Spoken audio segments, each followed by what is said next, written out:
Hey everybody, welcome back to MTG Spec. My name is Tom.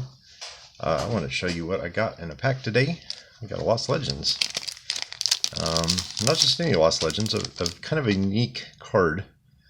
No, it's not Tabernacles, nothing like that. Look at that. Kobolds of Kher Keep. First of all, the name is problematic. They have they banned Invoke Prejudice because the guy looks like a Klansman, but they have a card whose initials is KKK, which is kind of funny. But anyway, Kobolds of Kher Keep. Focus. I love this card. I've always loved this card. I was actually thinking about it this morning on the way to work. I just happened to open a few packs as a little moment of zen and pulled this card. But I was actually thinking, like, you know, I should probably order a Kobolds of Kher Keep while the getting's good, because I have a deck with them. This is going to be a very unfocused video, so just sit back and relax. We're just gonna have a little conversation, as Rudy likes to say. I have a zero cost deck, or a very cheap cost deck, with a bunch of like goblins and stuff like that. I'll show you what it's built around in a second. We're getting there. Got Kobold Taskmaster. Song of Blood is what this deck is built around. I didn't think of this, my brother did, but put the top 4 cards from your library into your graveyard. For each creature card in your graveyard this way, all creatures that attack get +1/+0. So basically you load up on cheap creatures or free creatures, and with the Elvish Spirit Guides and the Simian Spirit Guides, the main mana sources of the deck are also creature based. I'll show you the rest of the deck here. A little deck tech. This isn't something I normally do. Goblin Bushwhacker. So you can, basically the idea is you unload a bunch of free guys, but look at what I had to do. Koboldi della Roccaforte de Kher. I had to get the Italian kobolds at the time I was building this deck, so I have a playset of 4 Italian kobolds, and I'm going to leave them in the deck. Ooh, Rogra. Foiled out, yes. Memnite, one of my favorite cards ever. Mox Opal, just because why not? Ornithopter. Phyrexian Walker. And then another creature-based mana source. So Dryad Arbor, of course, counts as a creature for the purposes of Song of Blood. Got a Kher Keep. This is one of the cards I wanted to talk about today, though, because I was thinking about it. So we got Kobolds of Kher Keep. They are one of the first Magic cards that was ever mentioned by name, by specific name, by another Magic card. The Roga of Kher Keep. Obviously, in the set, a couple sets before that, in Antiquities, you had the Urza's Towers, where they mention Urza's Tower, Urza's Mine, Urza's Power Plant, all in one card. But it's very uncommon in Magic to mention one other card by name. And I remember the Star Wars card game by Decipher had what they called like answer cards or magic bullet cards, where it would have just, you know, it would say like cancel, like Blast the Door Kid, Smuggler's Blues. Like it would just have like some big long list of other card names that were like getting out of control. And so rather than banning them, they would release new cards that destroyed popular strategies, which just made a big mess. That's one thing I'm glad Wizards never did. Yeah, there's only 5 mountains in this deck, by the way. But so it's rare. I think the first instance of anything even close to that was the card Gloom from Alpha. It's a black enchantment, and the old wording used to say counters circles of protection, I guess, which was weird. Now it says white enchantments. But yeah, it's very rare to mention another card by name. And Wizards keeps doing it. Like they had the Kher Keep. This guy from the very latest set. Also mentioned 0/1 red kobold, Kobolds of Kher Keep. Do you guys remember a couple sets back they had a kobold token that just said kobold? It had the same art as the Kobolds of Kher Keep token, and then they corrected it, and the next time they reprinted it. I thought that was really weird that somebody had screwed up and go, Kobolds of Kher Keep, what a dumb name for a token, let's just make it the creature type. But I don't think they've ever made a token that made a kobold. The tokens always make Kobolds of Kher Keep, which is interesting because it's a 0-cost creature, which makes me think that, you know, like when somebody like the Angus or whatever he was, like the dude that could create a Brain Geyser token, basically, or, you know, Black Lotus.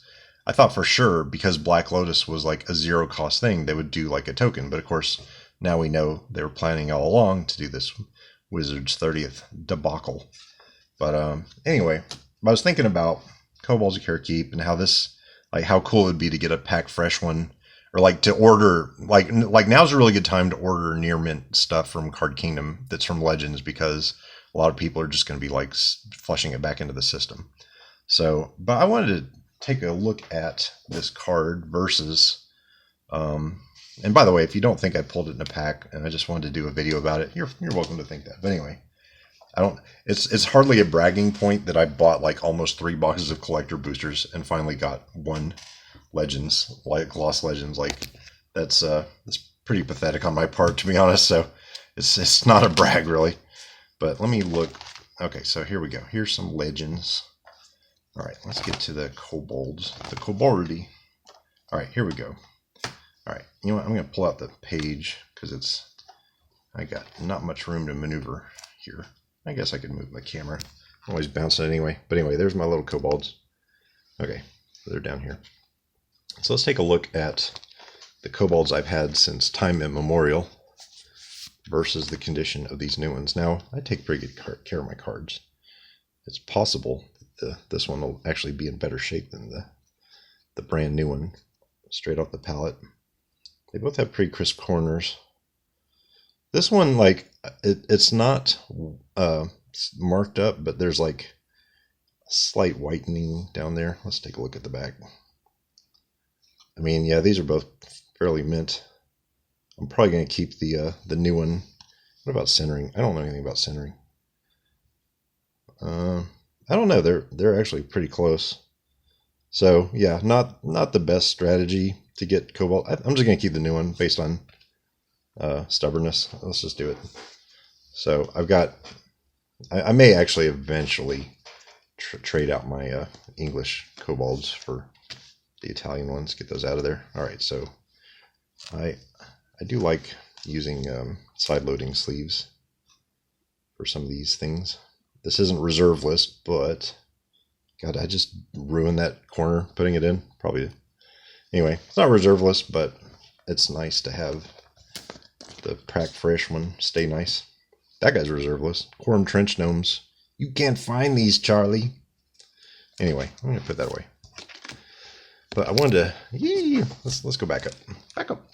So I wanted to talk about Kobolds of Kher a little bit because they're an interesting case study in how Wizards views tokens, because they have a zero cost card that they keep reprinting in token form, and they could simply, I mean, like, it's almost an admission. The fact that they have a card named this that's not reserve list, they never reprint it, and they keep churning out Kobolds of Kher tokens because Prosh, the dragon, makes them, Kher makes them, this guy makes them, Roga of Kher uses them.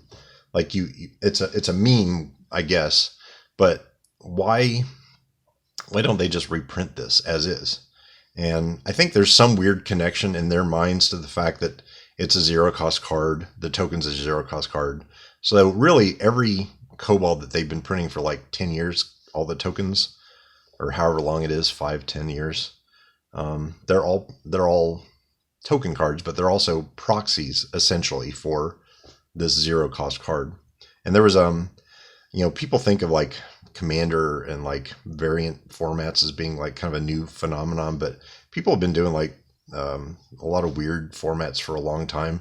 I remember back when Legends was out, my brother was telling me about how some store he was at or something like that had some sort of like Legends only block that they were doing, and one guy there, like you basically had to have like I think it was like 10 cards from every color. Like it was like some weird pre-Commander variant, and instead of having any red cards that cost anything, he just basically had 2.5 play sets of the 3 types of Kobolds as his red position, and then just did like this Weenie Hordes version so that he wouldn't have to include any mountains at all in the deck. I thought that was kind of weird. Anyway, maybe I'm probably misremembering that.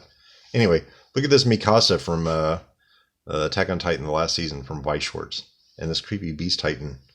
Woo! Anyway, I'm just rambling, but I thought the Kobolds of Kher conversation would be interesting because it is sort of a warning shot that we've missed from how Wizards views these older cards. That certain cards can just be reprinted in token form, and they're absolutely functionally identical even within sets. It's not a Magic, you know. I mean, they don't have any card back to speak of because they're just tokens. But I wonder if that was like kind of a warning of the proxy wars to come. I don't know. Anyway, hope everybody's having a good day. I'll talk to you later.